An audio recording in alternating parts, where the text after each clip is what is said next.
Hi, good afternoon. Welcome to English Academy's channel. Don't forget to subscribe. So, just like you can see from the screen, we are gonna discuss about procedure text. But before that, let's say Bismillahirrahmanirrahim in the name of Allah, most gracious, most merciful. What do we need to know? Jadi apa yang akan kita pelajari? The first one, what is procedure text? Apa itu teks prosedur?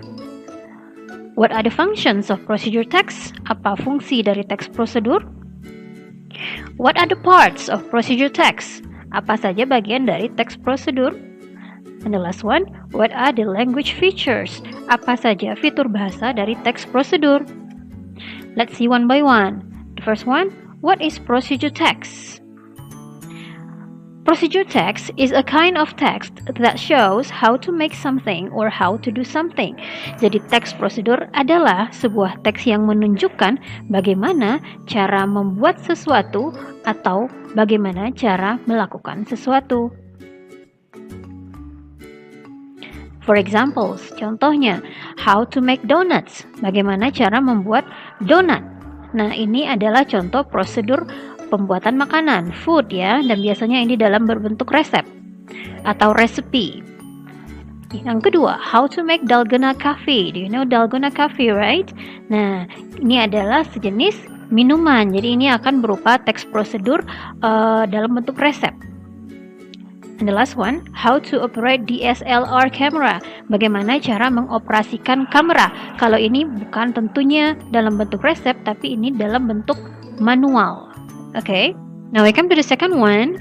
What are the functions of procedure text? Apa kegunaan dari teks prosedur? Yang pertama, the first one is to get the best results efficiently. Maksudnya ini untuk mendapatkan hasil terbaik dengan efisien. Jadi kalau kita diberikan langkah-langkah untuk mengerjakan sesuatu dengan berurutan, tentunya kita bisa mengerjakan sesuatu dengan lebih efisien.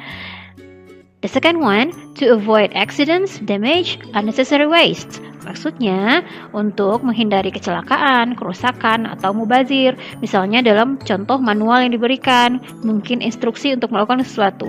Bila kita sudah tahu bagaimana cara melakukannya dengan baik, tentunya kita bisa menghindari kerusakan atau mubazir, ya kan? Alright, we come to the third one. What are the parts of procedure text? Apa saja bagian-bagian dari teks prosedur? Nah, untuk mengetahuinya, kita lihat contoh teks prosedur berikut ini. How to make donuts. Bagaimana cara membuat donat. Let's see. Nah, di sini ada beberapa bagian. There are 3 parts. 1, 2, 3. Lihat di sini, di bagian pertama, ini ada tools atau alat. Atau kadang sering juga disebut equipments. Di sini ada bowl, ada mangkok, ada spatula, ada frying pan, right? Panci penggorengan. Nah, ini adalah alat-alat yang dibutuhkan untuk membuat donat. Nah, pada bagian kedua di sini ada 400 grams of high protein wheat flour. Ini adalah 400 gram tepung ya. Nah, di sini ada bahan-bahan yang diperlukan untuk membuat donat. Ada tepung, ada baking powder, ada ragi, etc. Nah, these are all the ingredients. Ini namanya bahan-bahan yang akan digunakan. Oke, ini adalah bagian kedua. And then the last one, di sini ada bagian terakhir, bagian ketiga. What are they? Nah, di bagian pertama contohnya, di sini ada first, mix the flour, baking powder, and instant yeast well. Di sini adalah artinya, pertama, aduk tepung, baking powder, dan ragi instannya dengan baik. Jadi di sini bisa kita simpulkan kalau ini adalah berisi langkah-langkah pengerjaannya atau steps. Ya, jadi bisa kita simpulkan di sini ada 3 bagian dalam teks procedure dalam bentuk resep. Nah, yang pertama ada tools, equipment atau alatnya. Kemudian yang kedua ada bahan-bahan yang dibutuhkan. Yang ketiga ini adalah langkah-langkah pengerjaannya. Okay, the other one, how to operate camera. Nah, di sini berbeda dengan 2 yang teks prosedur sebelumnya. Di sini tidak ada tools, tidak ada ingredients, tidak ada bahan atau alat yang dibutuhkan, tapi langsung ke steps, Kenapa berbeda? Karena ini adalah manual. Maksudnya apa manual? Manual adalah instruksi untuk melakukan sesuatu. Bisa misalnya sesuai contoh di sini mengoperasikan kamera, atau bisa juga misalnya bagaimana cara mengoperasikan printer, bagaimana cara menggunakan rice cooker dan lain-lain. Maka itu disebut manual ya. Di sini langsung masuk ke langkah-langkahnya. Langkah pertama, langkah kedua, langkah ketiga, lalu dan seterusnya. Oke, jadi ini adalah manual. Let's conclude what are the parts or structure of procedure text. Apa saja bagian-bagian dari teks prosedur? Nah, bagian yang pertama itu adalah aim or goal. Ini tujuan dari sebuah teks prosedur, biasanya ditemukan pada judul. Jadi misalnya, how to make dalgona coffee. Nah, berarti tujuan dari teks itu adalah untuk menunjukkan caranya bagaimana membuat dalgona coffee. Part 2, tools or equipments. Nah, ini adalah berisi daftar alat-alat yang dibutuhkan untuk membuat dalgona coffee, contohnya tadi ya.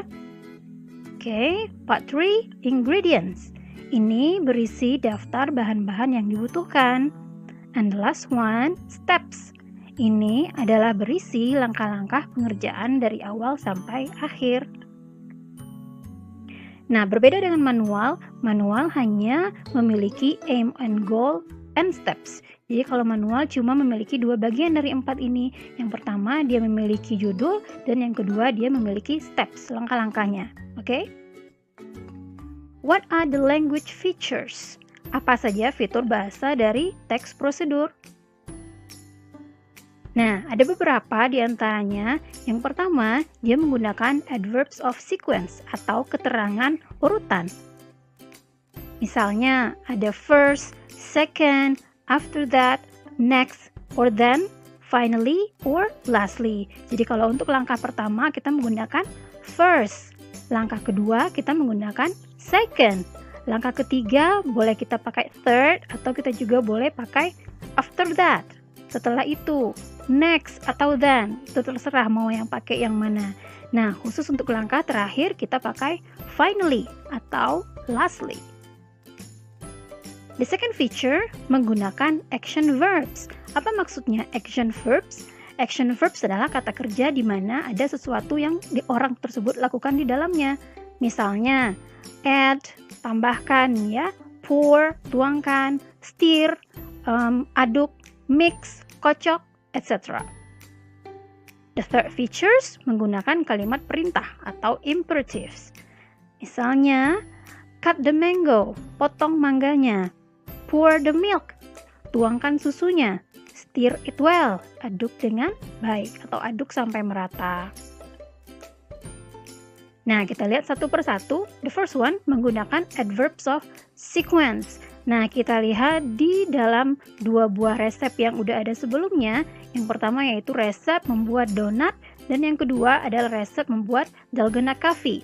Nah, kita lihat di sini sudah dihijaukan. Nah, ini adalah adverbs of sequence tadi, keterangan urutan. First yang pertama, second yang kedua, then, lalu, finally yang terakhir atau langkah terakhir. It is ready to serve. Itu biasanya yang ada di dalam resep-resep.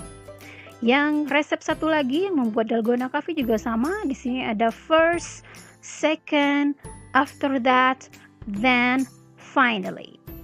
Okay. Now we come to the second one, menggunakan action verbs. Nah, di resep procedure membuat donat di sini bisa kita temukan ada mix, add, mix lagi, stop, let, etc. dan seterusnya. Di sini juga ada mix, pour, add, and stir. The last one menggunakan kalimat perintah atau imperatives. Nah, kalau action verb tadi digabungkan dengan kata benda di belakangnya, maka dia akan menjadi kalimat perintah. Mix the flour, baking powder, and instant yeast well. Aduk atau kocok tepung, baking powder, dan ragi instan. Maka ini dia menjadi sebuah kalimat perintah. Di sini juga ada add margarine, salt, eggs, etc. Jadi di sini tambahkan margarin, garam, telur, dan seterusnya. Maka ini adalah juga kalimat perintah. And that's also we can find in the dalgona coffee recipe. Mix the coffee, pour the milk, add some ice cube. Now it's your turn. Please complete the following table. Di sini tabelnya sudah disediakan, ada adverbs of sequence, action verbs, imperative. Nah, diisinya dengan apa? You complete with the steps from how to operate the camera. Jadi dari sini kamu ambil lalu lengkapi tabel yang ini. Okay? I think that's all. Let's say Alhamdulillahirabbil alamin. All praise due to Allah, the Lord of the worlds.